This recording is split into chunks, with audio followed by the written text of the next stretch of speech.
This week, we investigated a disappearance, survived one night of absolute chaos, and willingly reopened an emotional wound from a story that still breaks readers decades later. Apparently, our reading mood was make questionable life choices.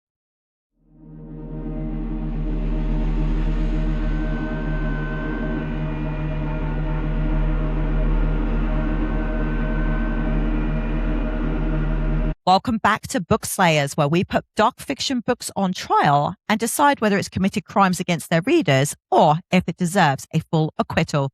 Today's defendants. Did they do us dirty? Let's hear the evidence. I had a pretty good week. Yeah, do you know what? Me too. I was quite happy with all of my choices. I had extras, so I got to I had a little smorgasbord of 6 or 7 books I could have picked from today. That was kind of nice. No. Once. Oh, do you know what? I feel like I've just told a lie. There was one that I wasn't over the moon with. We'll get to that one. Yeah. So where did you want to start today? Shall we dive in with one that I think we both enjoyed this week? Okay. Her Silence by S.T. Ashman. What did you think? Ooh. This one, I had serious FOMO over because I completely forgotten. I'm really sorry to the author, but she sent me a message months ago offering me a paperback copy when it came out. And I'm like, sure. And then I forgot all about it. And then I kept seeing the cover and I'm like, oh, look at that cover. And then she re-messaged me going, I am so sorry. I forgot I was supposed to send you one. And I'm like, I forgot you were sending one. So I've got a copy coming in the mail, but because we were doing this, I went to KU. Now, yes, it's right in my wheelhouse. I absolutely love psychological thrillers. But it literally felt like everybody in that family had the biggest secret in the room and they were all silently imploding. And I absolutely freaking loved watching that. So for anybody that hasn't read this book yet, it's basically a woman. She is found attacked and still alive, and she goes to hospital. But the man that she was with, which was not her husband, is found murdered. And she's not talking. And right there, and it started off really quick too, right? It was boom. Oh, yeah. We're straight already into this one. Yeah. Very good start. I was blown away because right from chapter 1, I felt like the story started right in the middle. There was no flapping around. There's no build up. And I actually really appreciated that. Yeah, I do like a book that gets straight in there from the get-go. Yeah, like you said, we obviously know that premise. Woman's been found, she's not talking, man's been stabbed 44 times. Just as a side note, before I read it, I didn't sort of really read the characters' names or much but it was really weird for me reading it because the mum who is found and she's mute is called Lacey. It's my daughter's name. The grandma is Nicole, and that's my other daughter's middle name. And my kids have a bit of an obsession, if that's what you call it. They really love the number 44. And the guy that got killed was stabbed 44 times. So when I got the intro of that book, I was like, oh, this feels too near to home. I don't know if I like it. It's funny because every time I read the name Lacey, I was like, ooh. It kind of gave me a little pang too. So I can't imagine how you must have felt. Yeah, very straight. I loved Nicole in it. I loved the grandma fighting for her daughter. I really liked that aspect of the book where she's really trying to find out what's happened, why, and all of that. Yeah, it was a real good sort of mystery thriller. What's going on? Who did it? You've got the dad who's just a complete deadbeat. We hate him. He was rubbish. He was so funny. I don't think anyone would be a fan. What did you think of the writing style? Because she had a really, it's a slightly different way of writing a book. What did you think? What, as in, what style do you mean? Where it's sort of the flipping between people or just... Well, just her writing style. So she did flip between POVs. Like the way she wrote her story was from the first person perspective. Like a lot of people don't like that. Oh no, I liked it. I was fully invested in all of that. I think at some points, because Lacey wasn't talking, and obviously she's the only person who knows what happens now, apart from whoever's attacked these two people. So it was a bit frustrating when she wouldn't talk. I was like, just tell someone, talk to your mum, do something. But obviously she's like traumatized to hell and just never speaks. So yeah. And then we have Dylan, the son. He sort of features in, because I think, do they have 3 kids and he's a bit older? So they're kind of in the story, but not. And then I'm not going to go into the ending, but yeah, won't spoil anything. It is really good. It was a really good sort of twist. I did have a bit of a lull towards the end. And then when I'll call it part 3, they don't part 3 in the book, I don't think, but like the third part, I was like, oh, okay. Bit slow. But then when it got going, I was like, oh my God. And yeah, good twist and everything at the end to kind of, and I felt like it all like rounded itself off, everything. There wasn't any unanswered questions. I understood everything. I hate it when a book doesn't finish. So yeah, it was great. I thought it was great. I really enjoyed the mama bear aspect of it because she was like, even at the beginning when she wanted to get in to see her daughter and she was like basically snarling at those people to, I want to get to my daughter, get out of my way. And I could feel that in my soul because us being mums, we know what that's like, right? I had a good laugh about that. Yeah, 100%. Now, what did you give it for a stabby rating? I went 4.5 because of the lull. I felt a little lull. Did you feel this lull, or is this just me being really impatient? I don't know. I did 4.5 it too, but I didn't feel that way about the lull. I could feel that the way she wrote the book was that she kind of dropped you because she wanted the ending to be so impactful, which is why it felt like it was lulling. It was just a writing tactic. I could feel it coming. Like I could feel something was coming. But I love that feeling. So that part where you were like, oh, it was kind of like lull for me. I was like, no, this is where I knew something was coming. And like you can feel the hairs on the back of your neck stand up when you know something's going to happen. I could feel that the whole time. I was like, yeah, I couldn't flick the pages in my bloody Kindle quick enough. Sometimes when you push the Kindle button and it goes to the next page. Well, it felt like towards the end of the book, it wasn't doing it fast enough. And a couple of times I was like, Mine, you say that. That's really weird because when I was near the end, and I'm reading really fast as well, I hit it once and it kept skipping through all these pages and I was like, no, stop. And also don't look at it. I don't want to pick up on any words and work out what's happening. And it skipped on its own like 5 or 6 pages. And I was having to go back and try and work out where I was without trying to ruin anything. Bloody Kindle. That was so funny. Yeah. I have recommended it to my mum. I think my mum would like this one. Yeah, I should probably recommend it to mine. I don't know if she subscribes to KU, mind you, though. No, I don't know. I don't know if she does. I'll ask her. Yeah, you should. Because I think she'd quite like that one as well. And the author's really, really nice too. Which is really that's sweet. Cool. I had a quick flip through Goodreads. I haven't got any like one-liner reviews, but I did stumble across a review. And for anyone who's going to read it, I think this will make you laugh as you're reading it. Because apparently there's a few side characters that are women and they're all called Susan. There's at least 3 of them. And it just really made me laugh. I was like, I don't even remember anyone called Susan. Do you? I did finish it a couple of days ago. I'm gutted that I can't, I'm not going to go back and read it again. I've got too much on, but I really wish I knew that before because I think that's really funny. She's like, there's a lawyer called Susan. There's a prison doctor called Susan. And there was another one. I can't remember. The saintly woman who she runs a shelter for abused women and children. Her name is Susan. Apparently, if this is true, that is the funniest thing. And I don't know if the author knows that or if she did it for the lulz. I don't know. But I completely missed it. I completely missed it. I'm going to have to go back and check now because I'm really curious. But that is so funny. I also gave it 4.5 stabbies.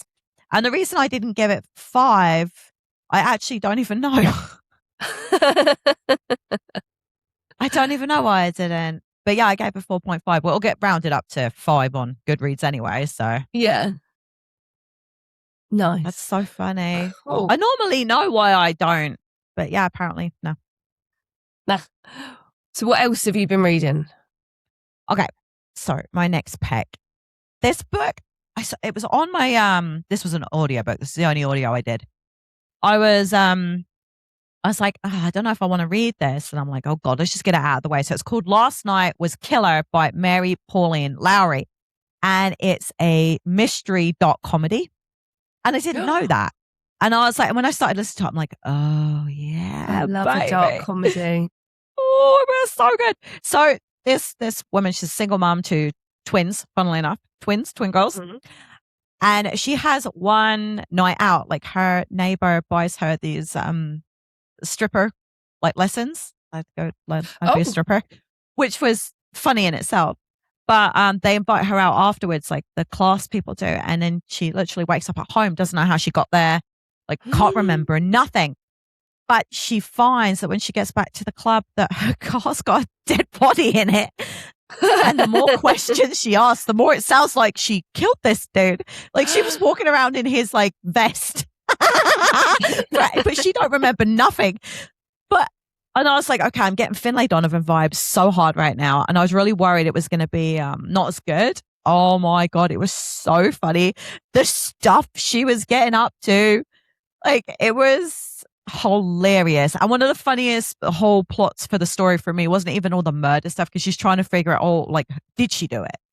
Because and she puts a dude on ice. She's like, just in case.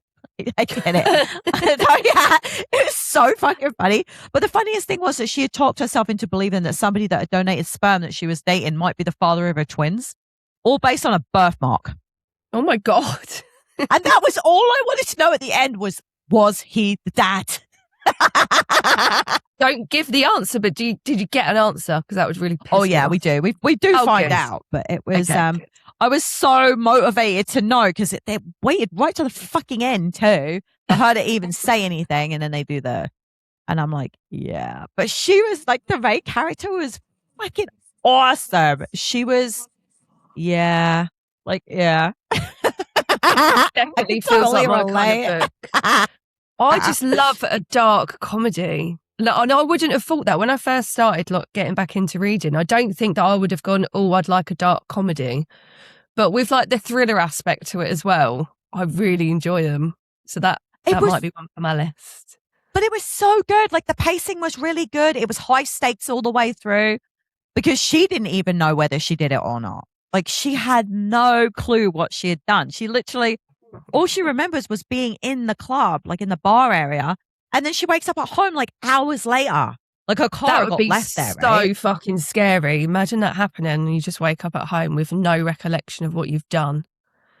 Oh. Yeah. And then you literally find a dead body in your car. And it's up to you now to decide whether or not you call the police and have them deal with it.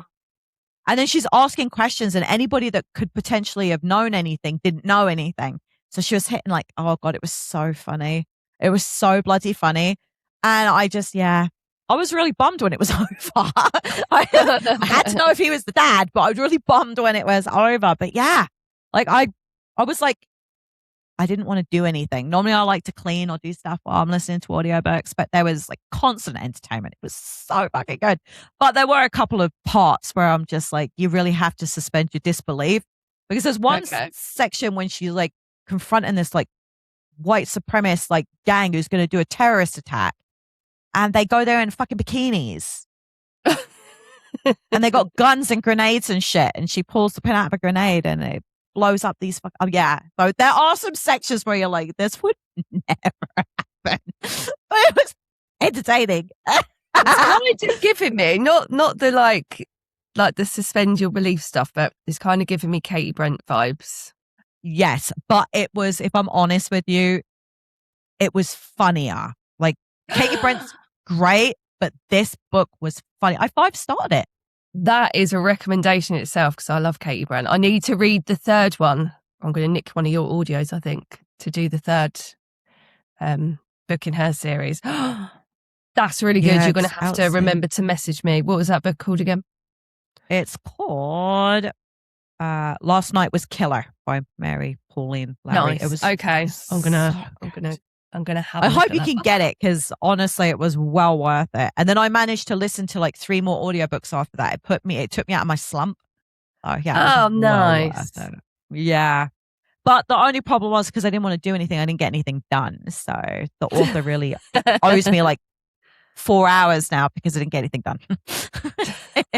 That's good. What about you? What did you do? Okay, we started off with a high from me with our first book. I'm going to go with the one that I didn't enjoy as much. I 3-starred it. It's not like terrible. Just got a bit bored. It's someone we know, Shari Lapena. I never know if I'm saying her name right. I know. This is the second of her books. I enjoyed the first one. So I feel like I've like blocked it out of my brain, to be honest. So let me think. So we've got sort of super quiet, like wealthy suburban sort of area. Everything kind of looks perfect. It kicks off with one of the kids of all these sort of neighbours. He's like breaking into people's houses. But he's not going in there to nick stuff. He's going in there to hack their computers. Oh. So you've got that side of the story. Then we've also got the side of the story where we find out all the neighbours and all of their relationships, let's say. So there's a lot of bits going on. The mother of the kids that's like nicking, that's going around hacking the computers, she feels bad because she finds out what he's doing. And then she writes like anonymous letters. So now people know. So apart from this, like he's been breaking into their houses. They don't know that anyone's been in their house because he's literally just gone for their laptops. Right. But now obviously people are like, what's he seen? And then the story unfolds from there. It sounds better than what my experience was, if I'm honest. I did audiobook it. I never know whether that like makes or breaks a book, to be honest, sometimes. But yeah, there's a murder in there. So like shortly after all this is happening, one of the neighbours is killed. So we're also trying to work out who the killer is. And you kind of, I feel like, in a book where they're kind of leading you down with just a couple of options, I'm like, I know it's none of them options. Yeah. I won't say if I was right or not, but that's how I felt reading it. So I felt a bit disappointed because I was like, I don't know. It felt a bit too forced of trying to lead me down a certain path. It wasn't like little clues. It was quite like, a bit forced. Didn't enjoy. It wasn't like terrible. I'm making it sound like I hated it. It was okay. It just didn't. I didn't really enjoy the twist. I didn't really enjoy the end. I was a bit bored listening to it. You know when you've got so far in a book and you're like, well, I'm just going to keep listening. I'm wondering why I gave it 3 now. I'm talking about it. I actually think it sounds pretty good. Yeah, maybe it's just me. Maybe it just wasn't my vibe. I know like she's quite a good sort of well-known, and I've still got one of her books on my shelf that I bought ages ago. I would still read a book by her. I really enjoyed, I don't know if it was called The Couple Next Door. I think that might have been it. I quite enjoyed that one. So yeah, I don't know if this one just didn't really quite hit the mark for me. So yeah. Might have just not been the right book for you at that moment. Yeah, maybe it was like a moment thing. I did have a lot of stress going on that week with like cars and shit. So my mind could well have been wandering, and maybe I wasn't as invested as I should have been listening to it. Maybe that's it. Yeah, that could have been it. Yeah. I've still got another one of hers, which is the one that I want to read the most, but it's on my bookshelf. But I have got some time off work coming up. So maybe I'll try and bump that up to like I don't even know what word I'm trying to use. Put a better spin on her for me, because I think she is a good author. I really enjoyed the other book. So yeah, I just think this one missed it for me. Yeah, that could be it. I'll do it. Yeah. Go on then. What have you got next? Have you got another good one? Because that's not I do. I do. I did really, really crappy one, but I'm like, I don't want to talk about that. I didn't even want to write notes on it. So I'm like, I almost DNF'd it too, twice. I actually kind of wished I had. Oh, no. But, it sounds like you should have. Yeah, I probably should have. But I just wanted to know if it got any better. Newsflash, no, it didn't. But I actually went for it because I'm trying to do this new thing where I pick 2 new releases. So I called them 2 slays and then one that's older, like a backlist. So I was calling it Grave. So two slays and a grave. So I actually picked. Yeah.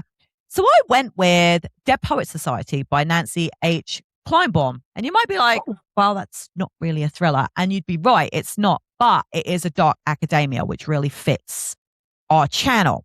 And I'm like, I've been putting off this book for the longest time. And I don't know why, because I want to watch the movie. I've never seen the movie. Everyone's like, there's a movie. Is it? Who's in the movie? Robin Williams. Yeah. I haven't seen it, but I wasn't watching it because I wanted to read the book. And I'm like, I don't know why I haven't. It was on KU. Oh, I gave it 5 stabbies. Shut up. It was good. It was so good. So I'm going to set the scene for anybody that hasn't read or seen the movie, which I can't even say I'm surprised because I haven't. I haven't. So I'll set the crime scene. So it's basically a group of students at a boarding school and their lives get changed forever because of this unconventional English teacher, which in the movie is Robin Williams.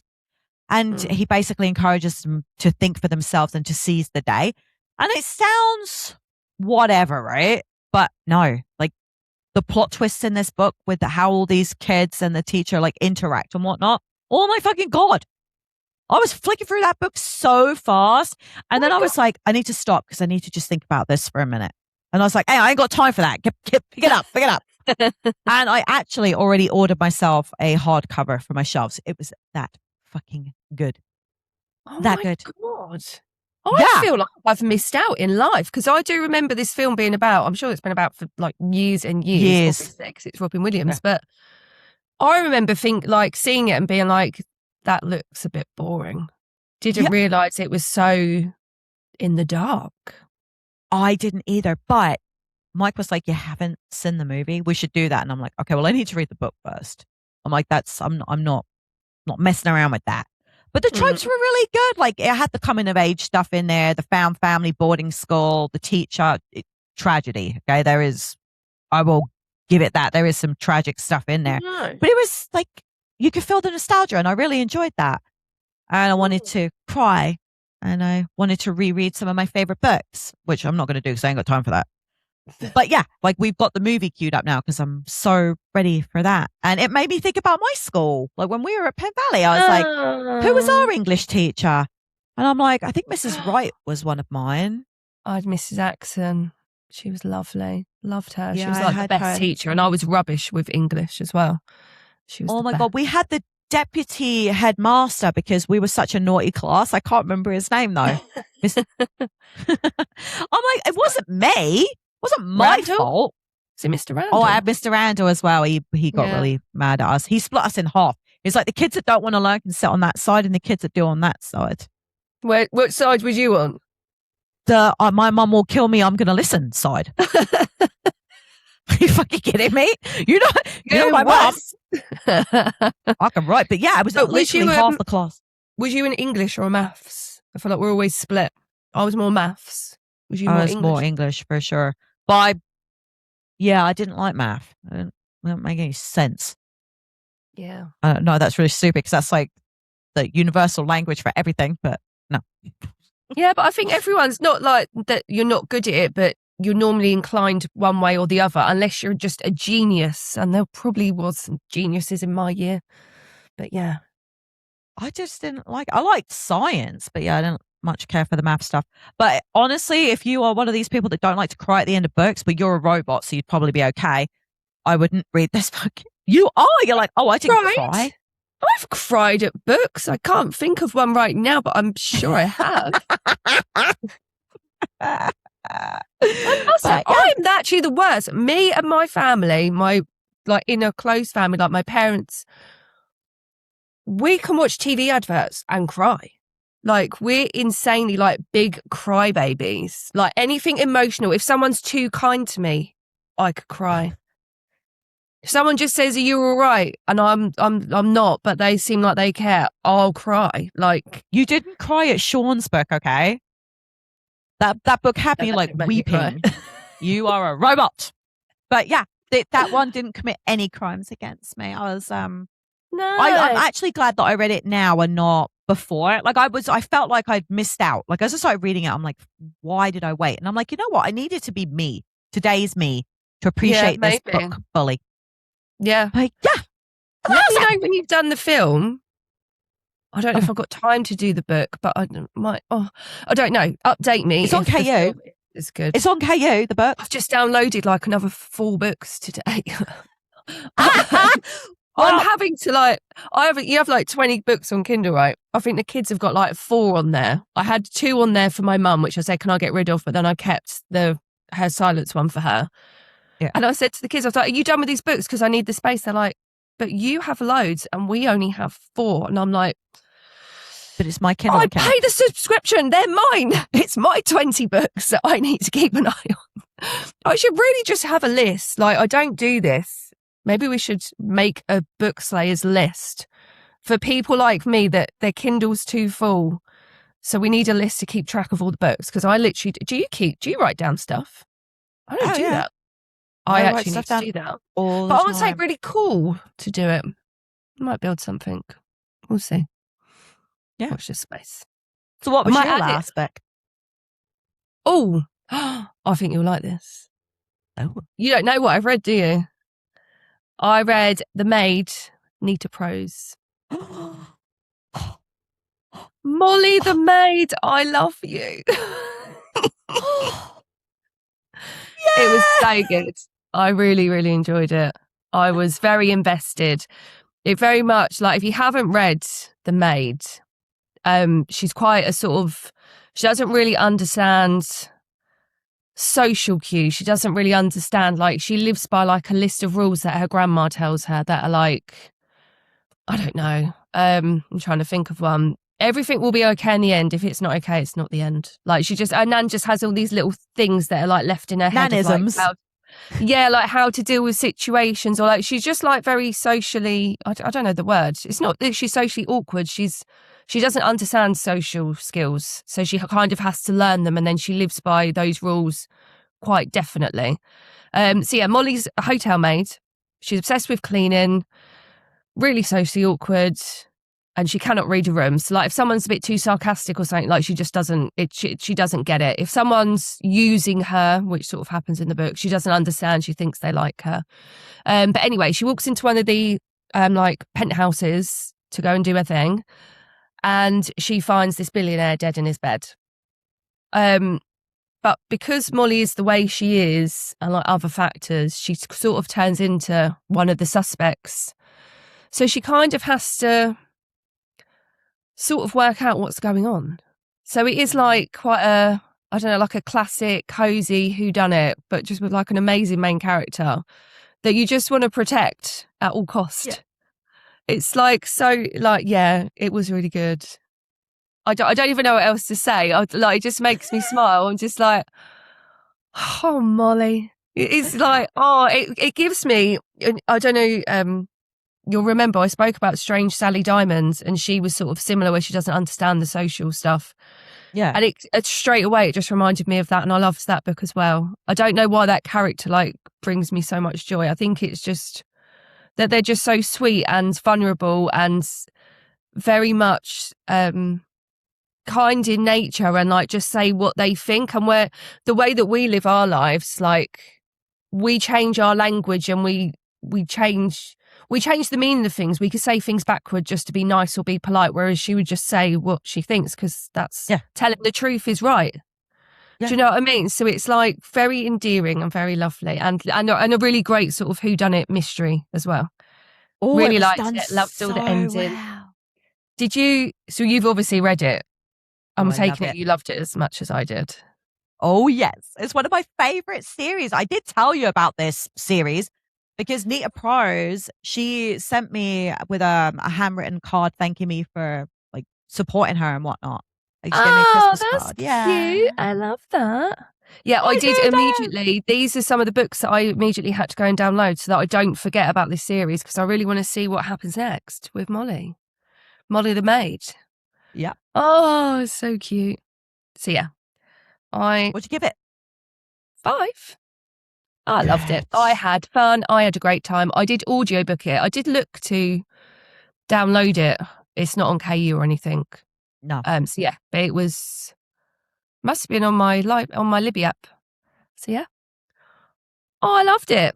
It was great. Read it. I'm going to, hopefully, while I'm off, do you know what? I'm going to say this about everything. Every week I'll be like, yeah, I'm going to read that because I'm going to have loads of time now because I've got a few weeks off work.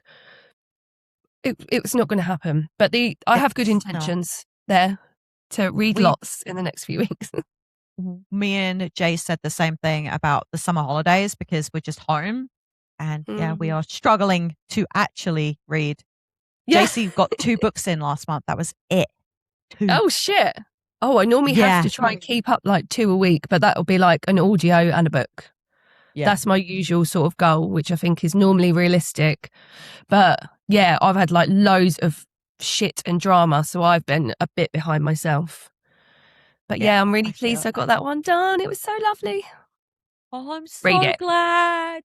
I was on I was on Nita Prose team when that book came out. So for reading and reviewing and whatnot. And I didn't know what to expect, but yeah. Molly's one of my faves really too. Good. Yay. Love it. So these are the books we survived this week. And now it's your turn to join the jury. Have you read any of the books that we read this week? Did you agree with our verdicts? Or would you overturn the cases entirely? Tell us in the comments because we love hearing your hot takes and we promise only to judge the books, mostly. If you enjoyed today's episode, don't forget to like, subscribe, and follow Bookslayers wherever you get your podcast. Every follow helps us uncover more dark fiction, more forgotten gems, and more books that absolutely deserve to be put on trial. But until next time, keep your alibis believable, trust no narrator, and remember, the next book could be your favorite or your next victim. We'll see you at the next crime scene. Take care. See you soon.